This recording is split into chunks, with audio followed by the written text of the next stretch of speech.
Dengan merepresentasikan suatu fungsi dalam bentuk deret, maka kita dapat memperoleh juga bentuk fungsi lain memanfaatkan operasi aljabar sebagaimana yang kita lakukan pada sekumpulan besaran.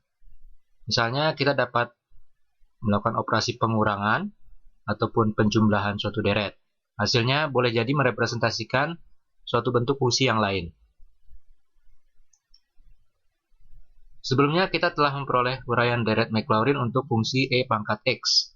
Maka jika kita ingin memperoleh ungkapan deret untuk fungsi 2E pangkat X, tentu saja dapat kita lakukan dengan mengalihkan deret E pangkat X yang telah kita peroleh itu dengan 2, atau sama saja kita bisa peroleh juga dengan menjumlahkan deret E pangkat X ditambahkan deret E pangkat X.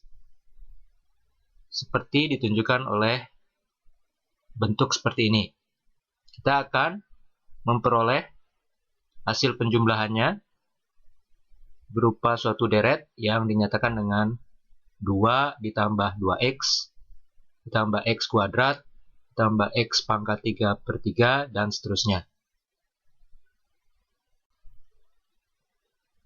Operasi perkalian juga dapat kita terapkan pada deret. Misalnya kita ingin mendapatkan uraian deret Maclaurin dari fungsi x cosinus x.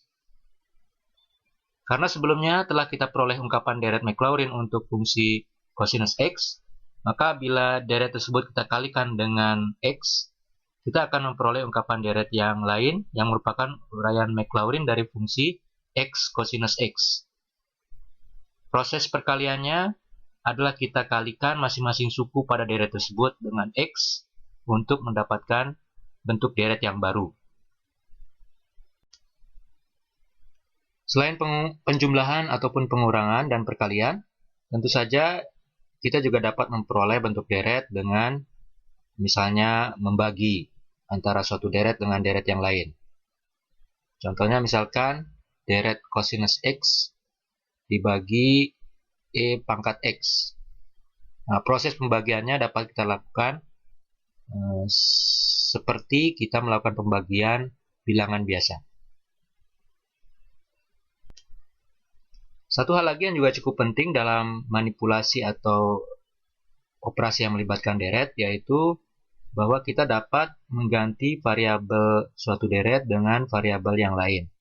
Misalnya, kita ingin memperoleh uraian deret untuk E pangkat minus X. Nah, kita dapat memperoleh dengan mengganti variabel X pada uraian deret E pangkat X dengan variabel baru yaitu min X. Hasilnya kita peroleh sebagai berikut, yaitu 1 min X ditambah X kuadrat per 2 dikurang X pangkat 3/6 dan seterusnya.